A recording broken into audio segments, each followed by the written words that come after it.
चुनाव अभी तक हुए नहीं, मुख्यमंत्री के लिए जो तुम पे जा रहे हो लड़ूंगा। अरे आप समझ नहीं रहे, आप जोधपुर में मेरे सामने चुनाव लड़ रहे हो तो इसमें क्या है, तो हार जाओगे। पर 3-4 दिन के प्रचार के बाद व्यास जी को एक बात बहुत ढंग से समझ में आई कि हारेंगे और बुरे हारेंगे। छोड़ो, उसने 24 खड़े के सारे जीत गए।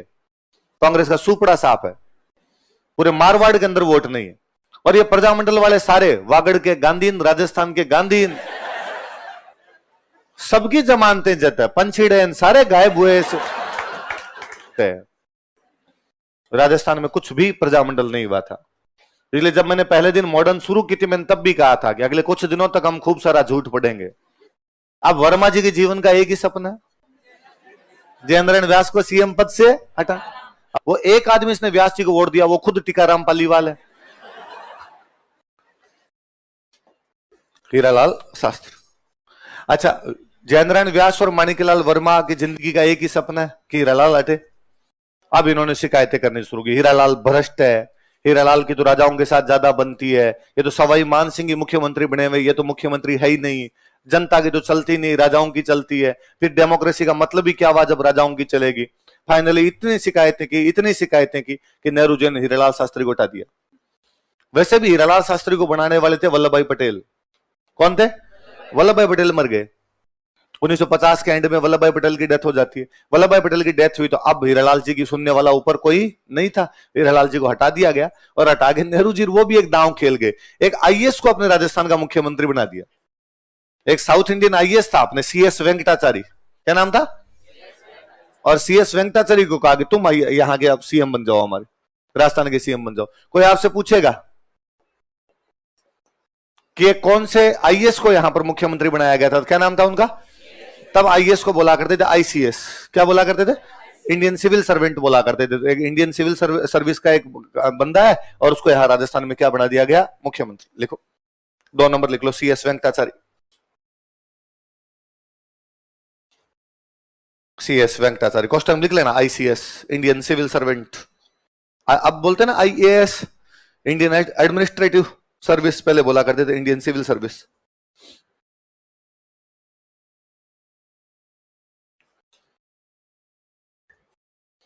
अब जयेंद्र व्यास के माणिकलाल वर्मा के सपनों पे पानी, तो उन्होंने नेहरू जी को वापस जाकर के, अरे आप समझे नहीं बात पूरी। 2 डिमांड थी, हीरालाल को हटाओ और हमें बनाओ। आपने तो खाली एक ही डिमांड मानी, हीरालाल को हटाया, हमें भी तो बनाओ। फिर बेचारे सीएस वेंकटाचारी को भी हटाया और तीसरे बनाया गया जयेंद्र व्यास। लिखो, जयेंद्र व्यास। उस दिन व्यास जी को नींद आई ढंग से। इतने दिन तो व्यास जी घुंघरू लेके घूम ही रहे थे।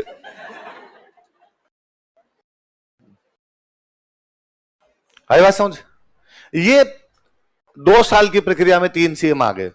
1950 से 1952 में तो पहले चुनाव हुए थे, 2.5-3 साल मान लो। ये 2.5-3 साल की प्रक्रिया में के अंदर 3 सीएम बन गए अपने मनोनीत। कौन कौन बन गए? सीएस वेंकटाचार्य। चुनाव अभी तक हुए नहीं, मुख्यमंत्री के लिए जो तुम पे जा रहे हो बिना चुनाव के। अब आ गए 52 में का साहब चुनाव है। 52 में क्या है? चुनाव। कौन लड़ेगा भाई? कौन कौन सी पार्टियां चुनाव लड़ेगी? देश की एक ही पार्टी, कांग्रेस। आजादी से पहले से कांग्रेस चली आ रही थी। हम कह सकते हैं राजस्थान में तो कांग्रेस थी नहीं, पर प्रजामंडल वालों को कांग्रेस का समर्थन था, तो ये प्रजामंडल वाले सारे के सारे क्या ज्वाइन कर गए? कांग्रेस। तो प्रजामंडल वाले सारे तो कहां से खड़े हो गए? कांग्रेस। सामने को दूसरी पार्टियां थी नहीं, तब पूरे भारत में नहीं थी। ले दे के एक थोड़ी पार्टी हुआ करती थी, कम्युनिस्ट पार्टी। कौन सी पार्टी हुआ करती? Communist party. तो उनका अपने राजस्थान में ज्यादा कोई लेना देना नहीं था। एक पार्टी हुआ करती बीजेपी की मम्मी, भारतीय जनसंघ। क्या हुआ करती? भारतीय जनसंघ। तो वो भी बाद में बनी थी, उसका भी बाद में कोई लेना देना हुआ था। पहले चुनाव तक अपने राजस्थान में जनसंघ का भी इतना कोई लेना देना नहीं था। पर यहां पर अपने एक नई पार्टी बनी, राम राज्य परिषद। क्या पार्टी बनी? पार्टी तो पुरानी थी, भारत की पार्टी थी। करपात्री जी महाराज एक हुआ करते थे, करपात्री जी महाराज की पार्टी थी। पर राजस्थान में उसको हैंडल यदि कोई बंदा कर रहा था तो वो थे जोधपुर महाराजा हनुमंत सिंह। तो कौन थे? कि भाई जोधपुर महाराजा हनुमंत सिंह ने कहा भाई मैं ये पार्टी संभालूंगा, राम राज्य परिषद की जितनी भी टिकट बंटेगी मैं बांटूंगा। ठीक है। कल मैं आपको बता रहा था कि जोधपुर महाराजा हनुमंत सिंह एकमात्र राजा जो ये बात कर रहा था कि प्रिवी पर्स नहीं चाहिए, हमें राज प्रमुख के लिए पद भी नहीं चाहिए। तो वो आदमी पूरा डेमोक्रेटिक ही हो गया और उसने कहा चुनाव लड़ेंगे अपने। और उसने कहा राम राज्य परिषद पूरे मारवाड़ में चुनाव लड़ेगी। भाई वो मारवाड़ का राजा था तो पूरे मारवाड़ में चुनाव लड़ेगी। अपने 24 एमएलए खड़े किए उसने। कितने एमएलए खड़े किए? 24 एमएलए खड़े किए उसने।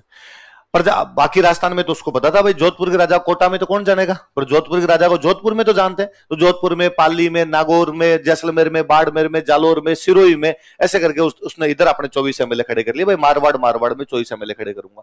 बाकी कांग्रेस के सामने कोई पार्टी नहीं थी। सीधी सी दिख रहा था भाई कांग्रेस जीत ही जाएगी। कई जगह निर्दलीय नेता खड़े हुए, उनका जरूर जनाधार था, क्या निर्दलीय भी जीत सकते हैं।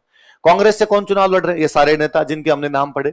जयनारायण व्यास लड़ रहे, माणिकलाल वर्मा लड़ रहे, गोकुल भाई भट्ट लड़ रहे, भोगीलाल पांड्या लड़ रहे, जितने प्रजामंडल वाले नाम पढ़े सारे के सारे चुनाव लड़ रहे थे। बड़ी विडंबना है कि 1952 का चुनाव ये सारे हार गए। प्रजामंडल वाले जितने नेता थे इनमें सिंगल आदमी चुनाव नहीं जीता।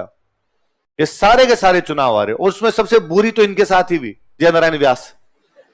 जयनारायण व्यास सिटिंग सीएम है, सिटिंग सीएम है बंदा, सीएम है राजस्थान का, जोधपुर से चुनाव लड़ रहे हैं। कहां से चुनाव लड़ रहे हैं? किसके सिंबल पे? कांग्रेस के सिंबल पे चुनाव लड़ रहे हैं। राम राज्य परिषद से महाराजा खुद खड़े हो गए। महाराजा ने कहा मैं चुनाव लड़ूंगा भाई इधर से। तो हनुमंत सिंह महाराजा, हनुमंत सिंह राम राज्य परिषद से, और व्यास जी किससे खड़े हैं? कांग्रेस। तो व्यास जी महाराजा से मिलने गए, और व्यास जी ने महाराजा को जाकर कहा कि राजा जी मैंने सुना आप चुनाव लड़ रहे हो।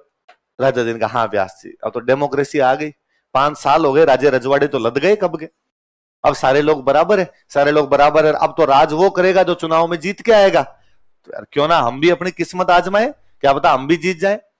व्यास जी ने कहा नहीं नहीं बहुत अच्छा निर्णय आपका, लड़ना ही चाहिए चुनाव, उसमें क्या संविधान अधिकार देता है कि कोई भी आदमी भारत में चुनाव लड़ सकता है।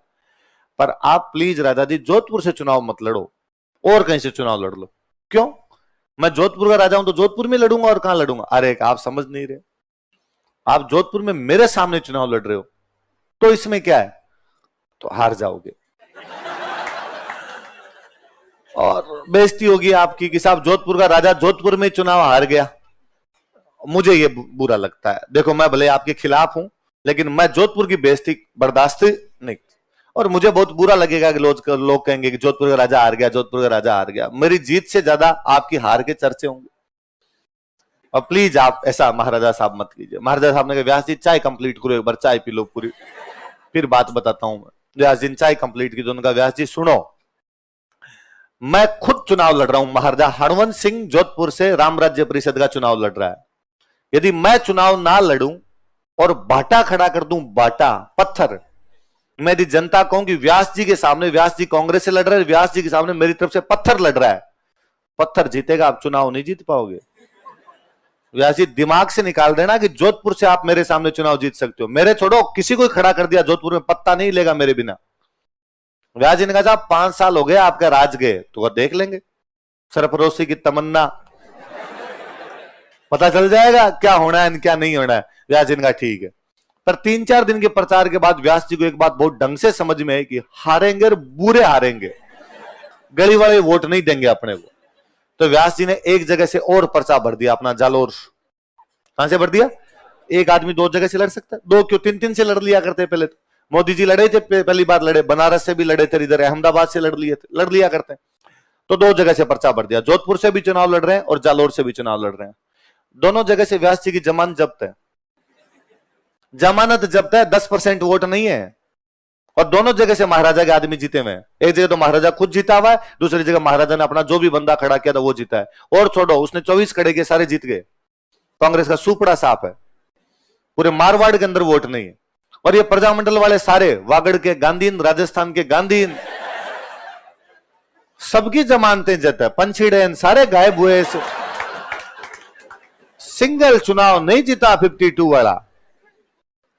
तब बड़ी हैरानी होती है इस बात पे कि जो प्रजामंडल में अपने 5 दिन लगाते हैं कि प्रजामंडल वालों ने ये किया, प्रजामंडल वालों ने वो किया, ये डंका झूठ है।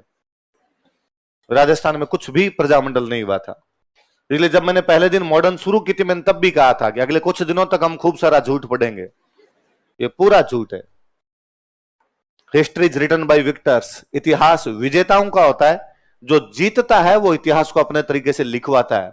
कांग्रेस जीती थी, कांग्रेस का राज था, इसलिए उस टाइम यदि किसी आदमी ने कांग्रेस में रह के किसी पे कांकरा भी फेंक दिया, कांकरा समझते हो, छोटा भाटा भी फेंका, तो भी लिखा गया महान देशभक्त स्वतंत्रता सेनानी जिन्होंने अपने बम मार मार के अंग्रेजी साम्राज्य की चूल्हे हिलाने का जो कार्य किया था, कुछ भी नहीं किया भाई साहब।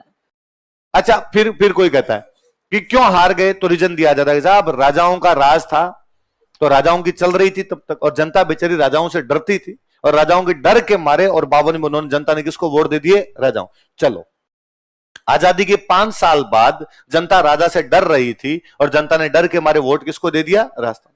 अब दूसरी बात करते हैं, फिर क्या 47 में राजाओं को राज क्यों छोड़ना पड़ा, 47 में राजाओं को अपना विलय क्यों करना पड़ गया भारत में, तो फिर वो सेम लोग लॉजिक देते हैं, राजा डर रहे थे जनता से, राजा को डर था कि जनता पकड़ के मार देगी कहीं पर, प्रजामंडल वाले नेता खतरनाक साबित हो रहे थे, इसलिए राजा को डर के मारे और राज छोड़ने पड़े।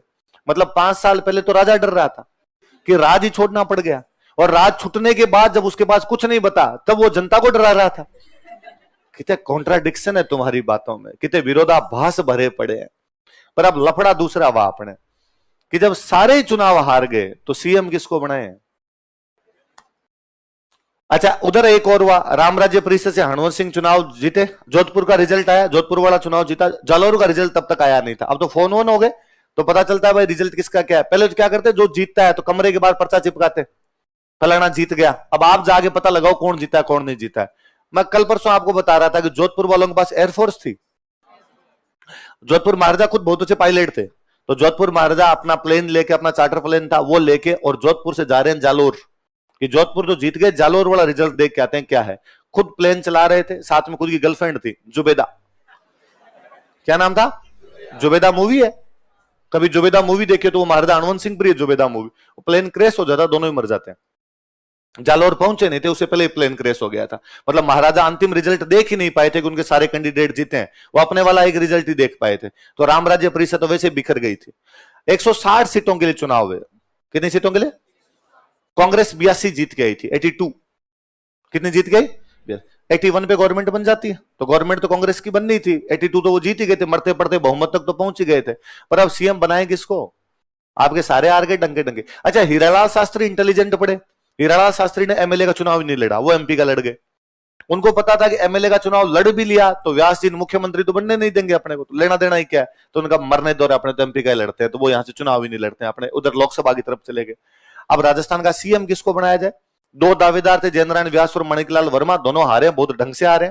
बाकी ये जो चतुर्वेदी, कोई पांड्या जी, गोकुल भाई भट्टन, ये भी सारे हार गए। अब किसको बनाया जाए, तो फिर जयनारायण व्यास के एक थैली पकड़ थे टीकाराम पालीवाल, क्या नाम था, और जयनारायण व्यास ने कहा कि मेरी जगह किसको बना दो, टीकाराम पालीवाल। तो राजस्थान के पहले निर्वाचित मुख्यमंत्री जो बने वो कौन बने थे, कोई जनाधार नहीं, कोई जाने नहीं, लेकिन उसके बावजूद सीएम कौन बन गए पहले, टीकाराम पालीवाल। व्यास जी बना रहे थे तो व्यास जी ने उनको बनवा दिया। तो लिखो निर्वाचित मुख्यमंत्री, एक हेडिंग और डालो, टीकाराम पालीवाल। अब देखो आप, टीकाराम जी 6 महीने सीएम रहे ले देखे। जयनारायण व्यास की जिंदगी का एक ही सपना है कि अपने को तो क्या बनना है, सीएम। किशनगढ़ से एक सीट खाली होती है, किशनगढ़ के एमएलए थे चांदमल मेहता, कौन थे एमएलए वहां के, वो अपने विधायक सीट से इस्तीफा दे देते हैं, रिजाइन कर देते हैं।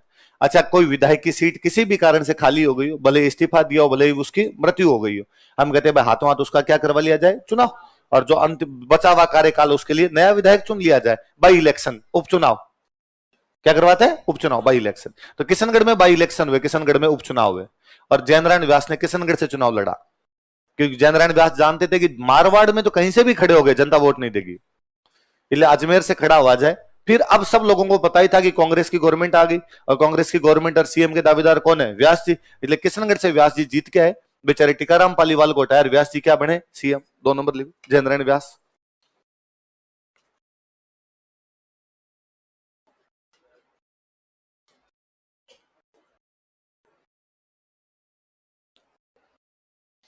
अब आप पहले बने हुए किसी आदमी को हटाओगे तो दुख तो होगा, भले ही टीकाराम पालीवाल की कोई औकात नहीं थी, पर सीएम तो बन गए थे, किसी भी कारणों से बनो, बड़े नेता हारे तो वो बन नहीं थे। अब क्या किया जाए, पालीवाल का क्या किया जाए, तो कहा कि टीकाराम पालीवाल को उप मुख्यमंत्री बना लो। क्या बना लो, तो इस जयनारायण व्यास वाली गवर्नमेंट में डिप्टी सीएम कोई बनाए गए थे, तो वो कौन बनाए गए थे, टीकाराम पालीवाल। इसी में लिखो आगे कोष्टक में, ये आरपीसी का फेवरेट सवाल है, राजस्थान का एक कौन सा मुख्यमंत्री इसे बाद में उप मुख्यमंत्री बनाना पड़ा, कौन थे, टीकाराम पालीवाल।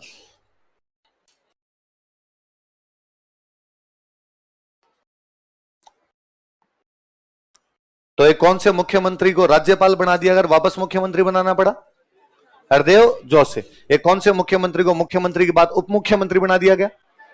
टीकाराम पालीवाल। अच्छा, थ्री इडियट मूवी देखिए, देखिए थ्री इडियट। उसका बहुत कॉमन सा एक डायलॉग है कि जब आप फेल होते हो तब आपको उतना दुख नहीं होता, जब दुख तब होता जब आपका दोस्त। अब जैसे इधर जयेंद्र व्यास, पहले जयेंद्र व्यास भी चुनाव हारे, मणिकलाल वर्मा भी चुनाव हारे, तो दोनों दोस्त फेल फेल। और जिन लोगों के दुख एक जैसे होते हैं वो अच्छे दोस्त होते हैं। व्यास जी वर्मा जी पहले दोस्त थे, दोनों वो उसके अंदर हारे चुनाव, दोनों हारे चुनाव, दोनों और अच्छे दोस्त बन गए। पर अब किस्मत तो पलट गई। अब व्यास जी तो चुनाव जीत के क्या बन गए? सीएम। वर्मा जी अभी पंछीड़ा गा रहे हैं। अब वर्मा जी के जीवन का एक ही सपना है, जयेंद्र व्यास को सीएम पद से हटा। अब वर्मा जी, तब मैं कहता हूं अब वाले नेता गऊ है, भले हैं बेचारे, इनसे अच्छा तो कोई नेता ही नहीं है। अब की पीढ़ी के जो अपने नेता है, ये पुराने वाले इतने घाघ थे जिसकी हद नहीं है। इनके तो सीडी नहीं है, बहस वीडियो आउट होने बाकी है। इनकी वीडियो आउट हो जाए तो इनके कांड पता चले क्या क्या कर गए ये सारे। अब वर्मा जी ने जाके नेहरू जी को शिकायत करनी शुरू की, व्यास को हटाओ, भ्रष्ट आदमी है ना। और राजा महाराजा की, अब राम राज्य परिषद हनुवंत सिंह जी मरे तो टूट गई। भाई आपका नेता ही था, नेता मर गया, नेता मर गया तो एमएलए अलग अलग हो गए। तो व्यास जी क्या किए, उन एमएलए को कांग्रेस में लिया है कि कांग्रेस ज्वाइन करवा ली। देखो साहब, राजाओं के आदमियों को कांग्रेस में लेके आ गया, ये तो राजाओं को सपोर्ट करने वाला आदमी है। जो चार्ज, जो एलिगेशन कभी व्यास जी शास्त्री पे लगा रहे थे, अब वो एलिगेशन वर्मा जी किस पर लगा रहे हैं? व्यास जी। और ज्यादा ही शिकायतें गई तो नेहरू जी को लगा मामला गड़बड़ है थोड़ा। तो नेहरू जी ने सेंटर से 2 बंदे भेजे राजस्थान की, जाओ व्यास जी से बात करो यार, राजस्थान में बगावत है, राजस्थान में कांग्रेस टूटेगी अपने। और ये कांग्रेस वाले आपस में लड़ रहे हैं।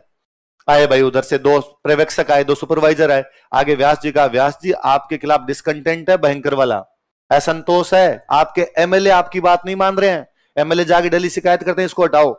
और व्यास जी का एमएलए वेमएलए कोई नहीं है, वर्मा घूमता होगा, खुद तो चुनाव जीत नहीं पाया, हार गया और मुझे हटाने में लगा रहा था, मैं जानता हूं। सुपरवाइजर ने कहा बात तो सर सही है, पर वर्मा जी के साथ एमएलए भी। अरे कि कोई एमएलए नहीं, आप तो वोटिंग करवा लो, एमएलए की क्या करवा लो? वोटिंग। यदि मेरे पक्ष में एमएलए ज्यादा हुए तो सीएम मैं, और मेरे यदि अपोजिशन में ज्यादा एमएलए हुए तो सीएम, जिसको चाहो उसको बना देना। कहा साहब ठीक है, अब का वोटिंग करवाएंगे। उधर से वर्मा जी अपने गुट को लेके, इधर व्यास जी अपने गुट को लेके गए। और व्यास जी ने वर्मा जी को हंस के कहा, वर्मा जी चुनाव तो करवा रहे हो लेकिन लड़ेगा कौन? आप तो खुद ही एमएलए नहीं हो, बिना एमएलए आप तो मेरे सामने चुनाव कैसे लड़ोगे? भाई एमएलए एमएलए के वोट होंगे। वर्मा जी ने कहा मैं तो नहीं लड़ूंगा, पर किसी को लड़वा देंगे हमारे गुट से। किसको लड़वाओगे मेरे सामने? कहा हम में सबसे जो छोटा लड़का, जो सबसे यंग एज का लड़का, उसको लड़वाएंगे। और वर्मा जी के साथ में सबसे यंग एज के थे मोहनलाल सुखाड़िया। क्या नाम था? व्यासिन का ये कल का छोरा, मेरे बाल धोले आ गए पॉलिटिक्स करते करते। ये कल के छोरे सिखाएंगे क्या पॉलिटिक्स होती है? आप करवाओ वोटिंग। 110 वोट थे यहाँ पर। कितने वोट थे? कांग्रेस के थोड़े निर्दलीय आ गए थे, वो राम राज्य परिषद वाले टूट टाट के कांग्रेस के पास 110 वोट थे। 110 वोटों में वोटिंग करवाई गई। व्यास जी को कितने मिलते हैं और सुखाड़िया को कितने मिलते हैं? सुखाड़िया को वोट मिले 59, कितने मिले? व्यास जी को मिले 51। व्यास जी वोटिंग में चुनाव हार जाते हैं। वहां पर नए सीएम कौन बन रहे थे? मोहनलाल, लिखो मोहनलाल सुखाड़िया।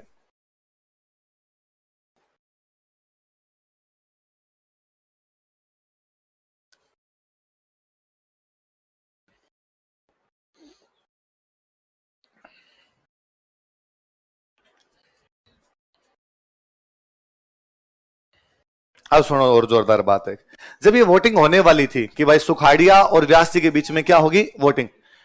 तो सारे एमएलए को कांटेक्ट किया गया। व्यास जी सारे एमएलए कह रहे हमें वोट दो, सुखाड़िया जी कह रहे हैं हमें वोट दो। तो 9 एमएलए ने मिलकर अपना एक अलग गुट बनाया। कितने एमएलए ने मिलकर? 9 एमएलए ने मिलकर अपना एक अलग गुट बनाया। और उन 9 एमएलए ने कहा कि अपने वर्मा जी को, सुखाड़िया को वोट देंगे। किसको वोट देंगे? मतलब अपने व्यास जी को नहीं देंगे, अपने देंगे किसको वोट देंगे? सुखाड़िया। उन 9 एमएलए का नेता टीकाराम पालीवाल। 9 एमएलए का नेता कौन है? टीकाराम। वो टीकाराम पालीवाल जिसको कभी व्यास जी ने सीएम बनाया था, जिसको कभी व्यास जी ने सीएम हटा दिया। अब वो नाराज था और वो कह रहा था व्यास जी को वोट नहीं देंगे। वोट किसको देंगे? किसको देंगे? मोहनलाल सुखाड़ी। तो 9 आदमियों का एक गुट है। 9 आदमियों का गुट किसको वोट देने जा रहा है? मोहनलाल सुखाड़ी। व्यास जी आ रहे 8 वोटों से। व्यास जी कितने वोटों से हारे? हारने चाहिए 9 से, क्योंकि 9 लोगों का एक गुट बराबर, बाकी वोट बराबर, और ये 9 लोग किधर वोट देंगे उस पर डिपेंड कर रहा था। 9 यदि सुखाड़िया की तरफ जाते हैं सुखाड़िया जीतेगा, और 9 यदि इधर जाते हैं तो ये जीतेंगे। और ये 9 लोग इसी बात से नाराज थे, भाई टीकाराम पालीवाल को हटा दिया व्यास ने, इसलिए हम तो किसको वोट देंगे? सुखाड़िया। पर व्यास जी आ रहे 8 वोटों से, इसका मतलब 9 लोगों में से एक आदमी वोट नहीं दे के गया, और एक आदमी ने वोट किसको दे दिया? व्यास जी को। वो एक आदमी इसने व्यास जी को वोट दिया, वो खुद टीकाराम पालीवाल है।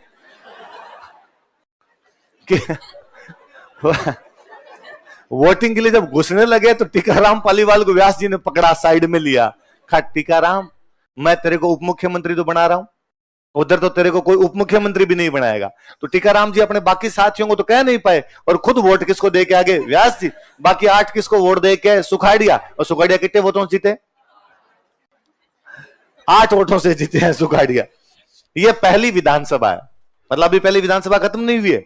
52 के अंदर पहली विधानसभा शुरू हुई थी, 57 में 5 साल का कार्यकाल होगा, सुखाड़िया सीएम बन गए 1954। मतलब 2 साल में राजस्थान की विधानसभा ने 3 सीएम देख लिए, टीकाराम पालीवाल, जयनारायण व्यास और मोहनलाल। और इस बार सुखाड़िया जो इस सीट पर आके बैठे, एक बार जो सीट पे आके कब्जा किया, अगले 17 साल, कितने सालों तक? 17 सालों तक यदि कोई इस पद पर बैठा रहा, तो वो आदमी कौन थे?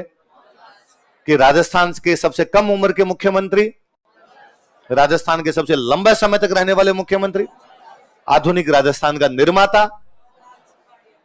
इतने साल रहेगा तो इसी के टाइम में काम ज्यादा होगा। तो मोहनलाल सुखाड़िया 54 में बने थे, 71 तक रहे। कब से कब तक? लिख लो कोष्टक में, ताकि याद रहे थोड़ा सा। कोई पॉलिटिक्स करे तो सुखाड़िया जी जैसी करे।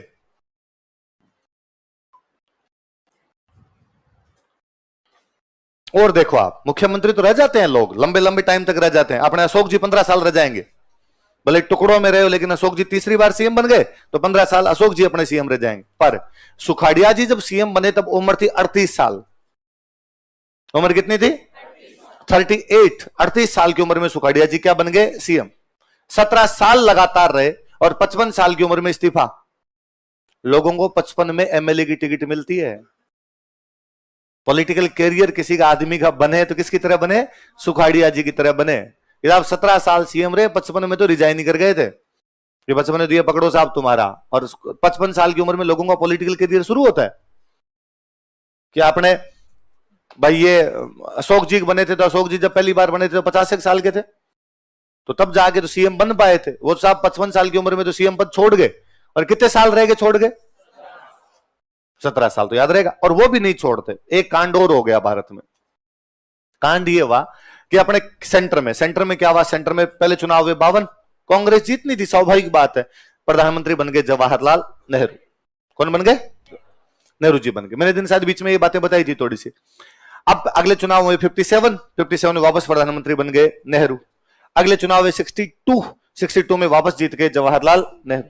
पर 62 तक जाते जाते नेहरू जी बहुत बीमार रहने लग गए।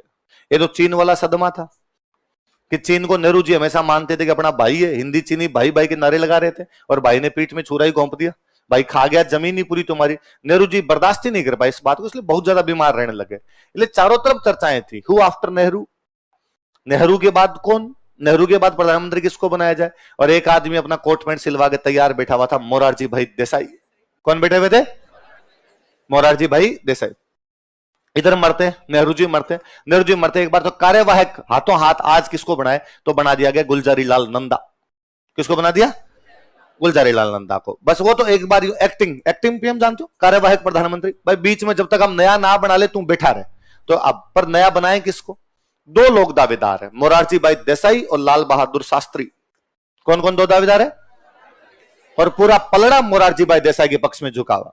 शास्त्री जी कोई मंत्री भी नहीं थे तब तक, पर शास्त्री जी चालू आदमी थे, दहाप के चालू आदमी थे शास्त्री जी। और शास्त्री जी ने एक पत्रकार को बुलाया अपने पास। उस पत्रकार का नाम था कुलदीप नैयर। क्या नाम था? और कुलदीप नैयर को समझाया कि कल के अखबार में ये न्यूज आनी चाहिए। अगले दिन कुलदीप नैयर ने एक न्यूज छापी कि कांग्रेस के सभी नेता लाल बहादुर शास्त्री के नाम पर एक मत। कांग्रेस के सभी नेता लाल बहादुर शास्त्री के नाम पर सर्वसम्मति, सब कंसेंट दे रहे हैं इस बात पर कि किसको बना दिया जाए? लाल बहादुर शास्त्री। तब फोन वोन तो इतने होते नहीं थे। अब दूर दराज के नेताओं ने जब सुना कि भाई सारे तैयार हो गए, अब मैंने ये पढ़ा कि यार शास्त्री जी तैयार, मैं मान लो कांग्रेस का नेता हूं कि शास्त्री जी के पक्ष में सभी कांग्रेस को, मुझे लगा सारे ही आ गए क्या, फिर मैं मोरारजी की तरफ जाके क्या करूंगा। आपने पढ़ा, आपने सबको ये लगा कि सारे किसकी तरफ चले गए, शास्त्री। इसलिए मीटिंग वीर पूछा भाई हाँ शास्त्री जी की तरफ कितने, तो सबके मन में था कि सब शास्त्री जी की तरफ है, तो सबने हाथ ही किधर खड़ा कर दिया, शास्त्री जी की तरफ।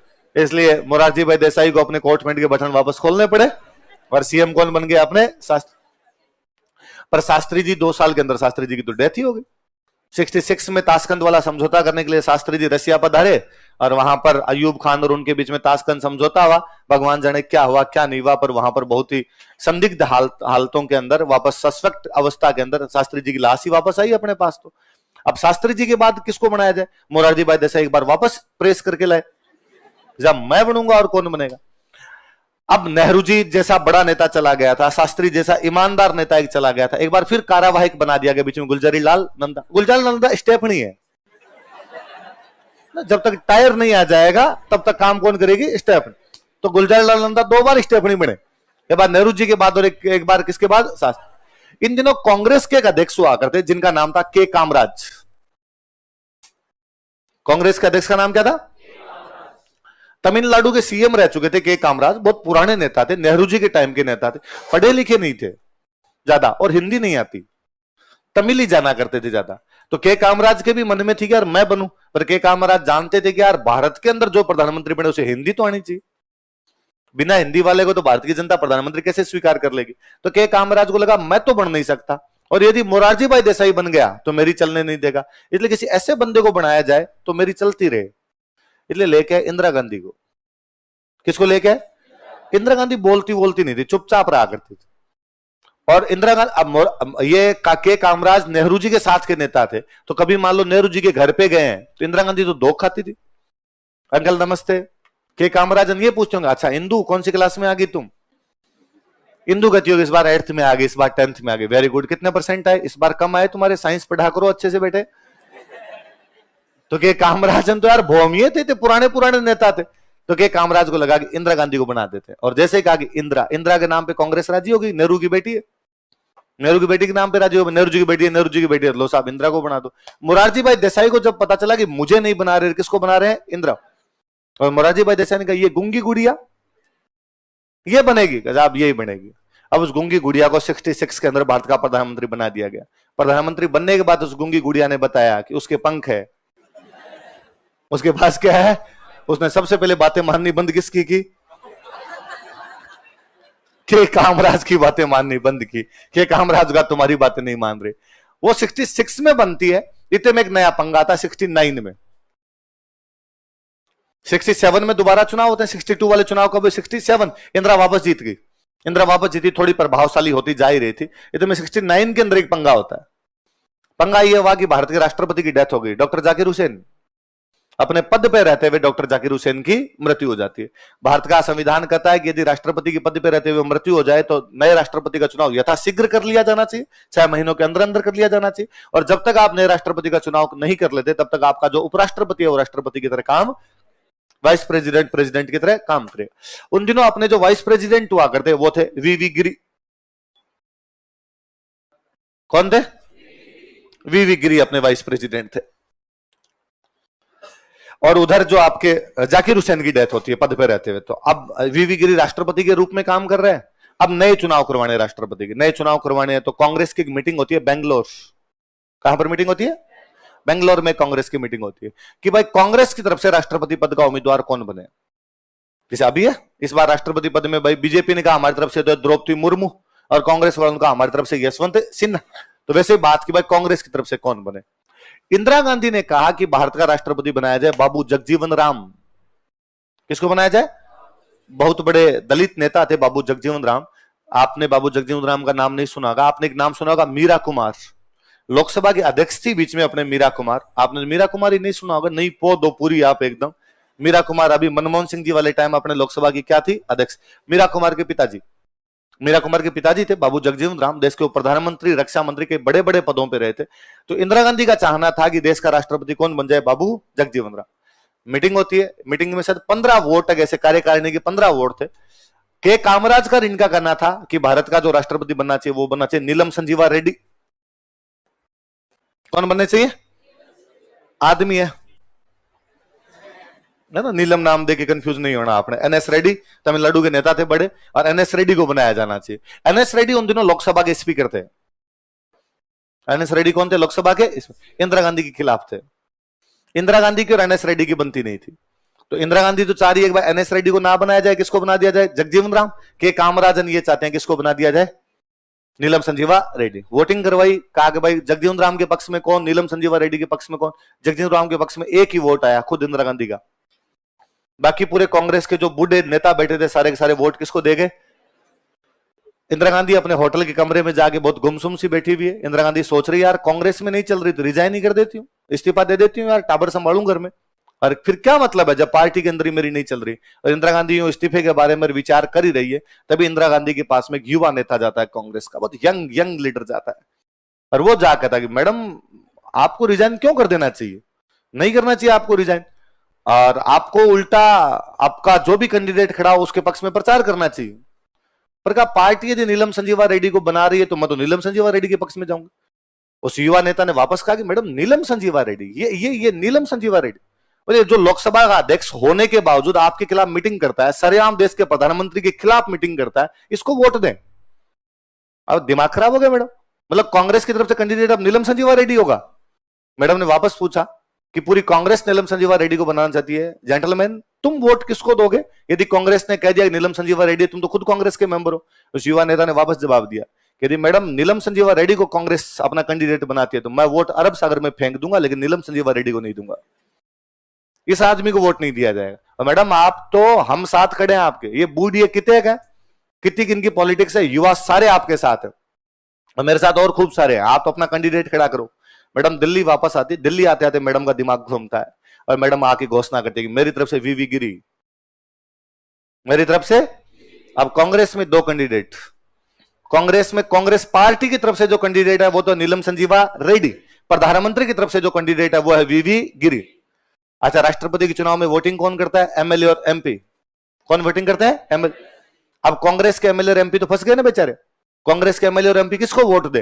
पार्टी कह रही है वोट दो नीलम संजीवा रेड्डी को, पार्टी की प्रधानमंत्री है वो करिए वोट किसको दो? वीवी गिरी। तो अपने सुखाड़िया जी ने पूछा मैडम से कि मैडम वोट देने किसको ये तो बताओ, और मैडम ने साफ साफ कहा, इंदिरा गांधी ने कहा कि अंतरात्मा की आवाज अंदर के राम जी से पूछा जाए, अंदर का राम जी कहे कि नीलम संजीवा रेड्डी को देना नीलम संजीवा रेड्डी को दो, यदि वीवी गिरी को देना तो वीवी गिरी को दो।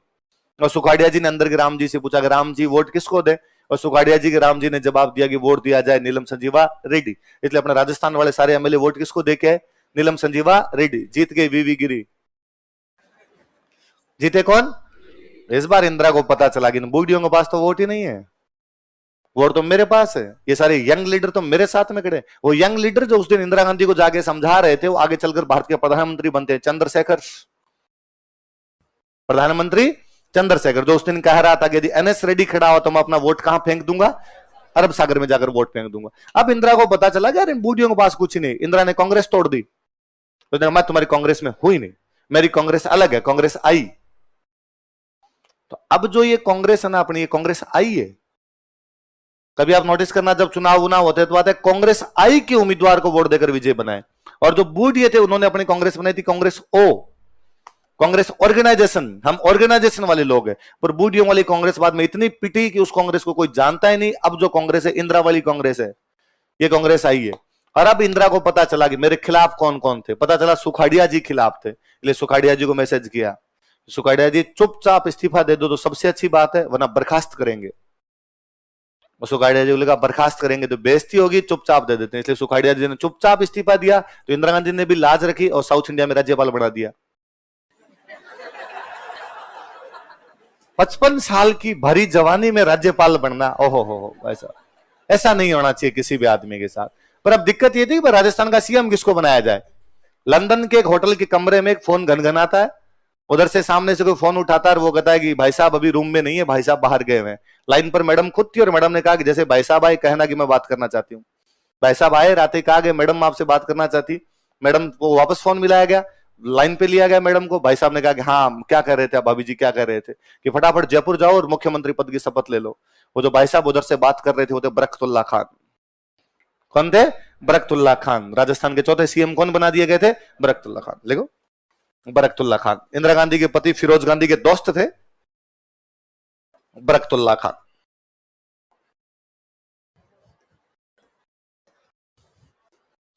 अशोक जी से पहले जोधपुर के कोई सीएम बने थे तो बरकतुल्ला खान ही थे, इसलिए अपने जोधपुर वाले स्टेडियम का नाम बरकतुल्ला खान स्टेडियम है।